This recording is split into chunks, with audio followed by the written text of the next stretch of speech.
هغه آثار چې د سرو پوځونو پر وړاندې د خلکو د مقاومت خاطرې لري. د پروان ولایت د جبل سراج تپی سرخ له 2000 لومړي کال را پدې خو د پخواني شوروي د وسایطو او درندو پوځي وسلو چې د افغانستان په جنگونو کې کارېدلې وې په هدیره بدله شوې ده. دغه وسایط او درندې وسلې د شمالي ولایتونو له بېلابېلو سیمو نه راټولې شوې او دلته راوړل شوې دي. د پروان سیمهیز حکومت ویلي اقدام به وکړي چې دغه وسلې د وسپنې د ویلې کېدو فابریکو ته یوړل شي. د کابل د شمال د ځینو ولایتونو اوسیدونکي وایي راټول شوي یو چې له دغه ځایه د دغو وسلو د لیږدېدو پر خلاف اعتراض وکړو.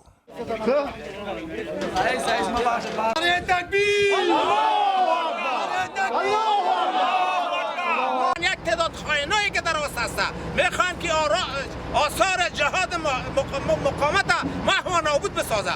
ما به هیچ زورگوی وقت نمیدیم و به هیچ مملکت وقت نمیدیم همچین دو خیانت انجام بدیم.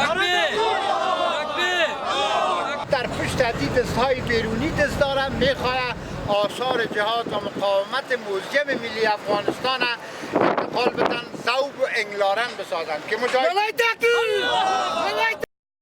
د پروان ولایتي مسؤلین د دغه وسایطو او درندو وسلو د لیږدېدو په اړه څرګند دلایل نه لري. مخالفت ادارات و وزارتخانه‌هایی بود که در وقت این موزیم را افتتاح کردن دوام ندادن. دیگه هم مخالفت خود مجاهدین بود، کسایی که واقعا میراث جهاد و مقاومت بودشان اینا باید رو تعقیب میکردن و هم وزارت اطلاعات فرهنگ که متاسفانه دو تیم از زمان افتتاح به طائف بدون کاملا فراموش کردن و به فعالسازی موزیم کنم اقدام نشد. د جبل سراج له تپی سرخ نه د دغو درندو وسلو او وسایطو لیږدېدل د کابل د شمال د ولایتونو د اوسیدونکو د اعتراضونو او مخالفت له امله وځنډېدل.